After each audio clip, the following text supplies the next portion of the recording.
This is Prowl 1701, and today we're doing a review of the Dark Sentinel V4 Saber. Now, this is actually the third Dark Sentinel I've owned. I received this one recently in a mystery box. I ordered a $75 mystery box. This is what they sent me. I've had a stunt one in Violet Amethyst and a sound one in Guardian Blue.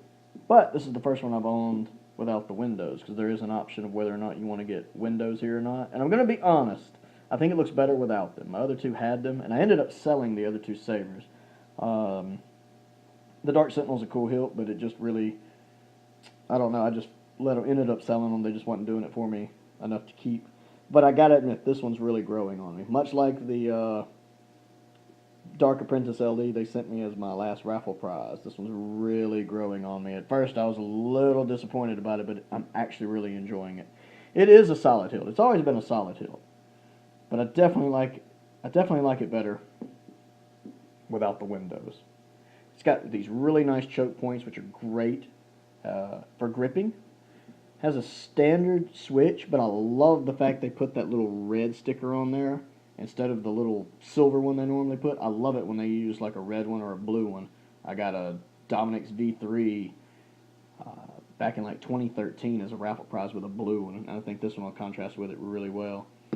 And this one actually had a cover tech on it. My other two didn't have cover techs. I didn't think it would look good on it, but I'm going to be honest, it gives it a little personality. And unlike what I initially thought in my unboxing, it's actually out of the way I grip the saber. It's low enough to where it doesn't impede my grip or use of the saber at all, and it adds a little bit to the personality. I like it. I'm actually glad they put it on there. I'm going to leave it on there. And of course the standard pommel that comes on it right there. That does unscrew. Your batteries are housed in there. It does have the standard setup with the 4 AAA batteries. You have your little lines right here. Helps with gripping a little bit.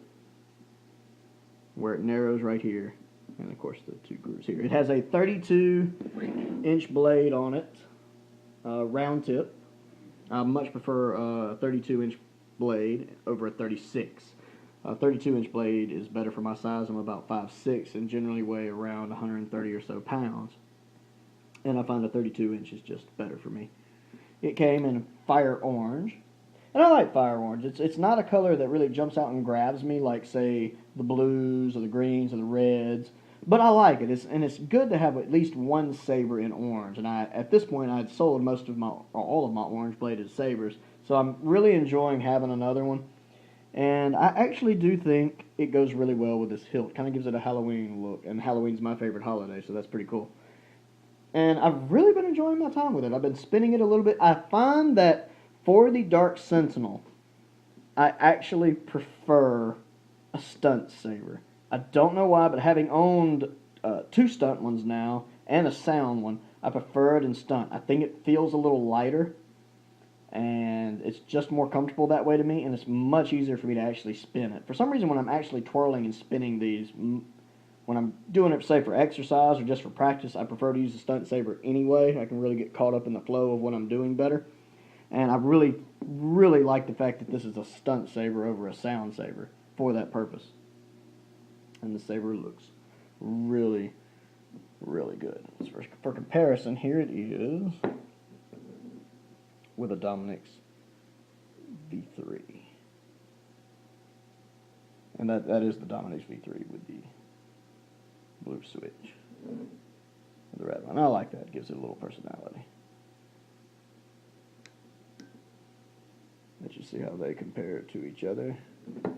And then we also have the Prophecy, because you know I gotta sneak a Prophecy in here somewhere, because it's the greatest lightsaber hilt ever.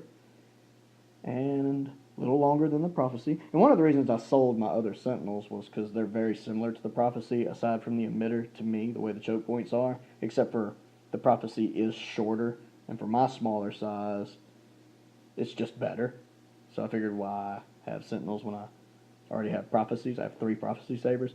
But I'm definitely going to keep this Prophecy. This one really, this Dark Sentinel, it really speaks to me. Ultra Sabers has done another fantastic job sending me something that somehow they knew I would like when I wouldn't have thought I would have liked it.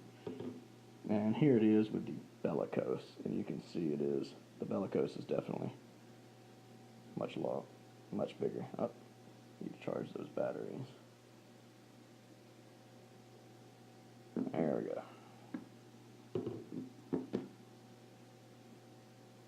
Look at it vertically a little bit.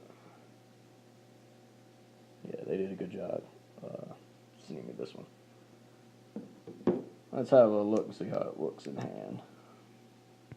The saber works really well.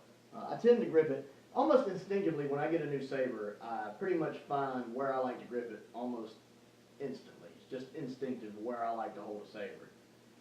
And just the Dark Sentinel, my right hand clasp about right here, and my left hand right here.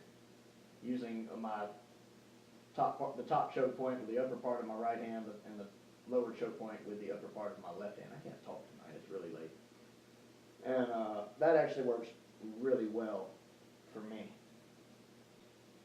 And as you can see, the CoverTech wheel is out of the way. They actually positioned that really well. So kudos to them for that.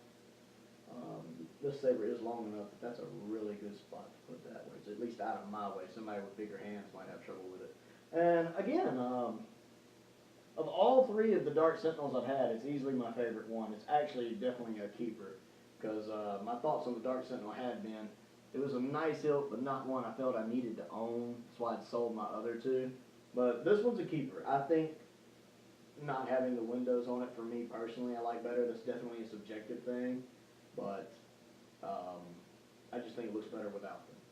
So, it's a good saber. I am liking the Dark Sentinel. This mystery box they've sent me has definitely turned this one around on me.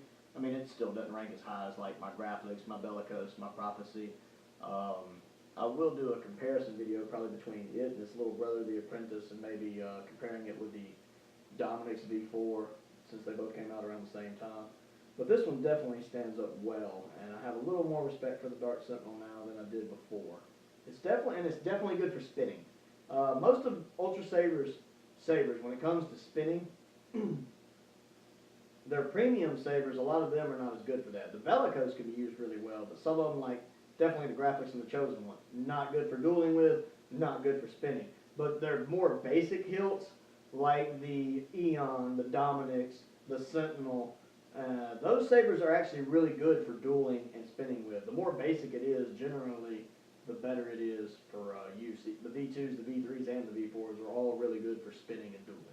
So anyway, this has been a review of the Dark Sentinel in Fire Orange. I'm really happy with it. Ultra Sabers has done another good job sending me something I like. And thank you for watching.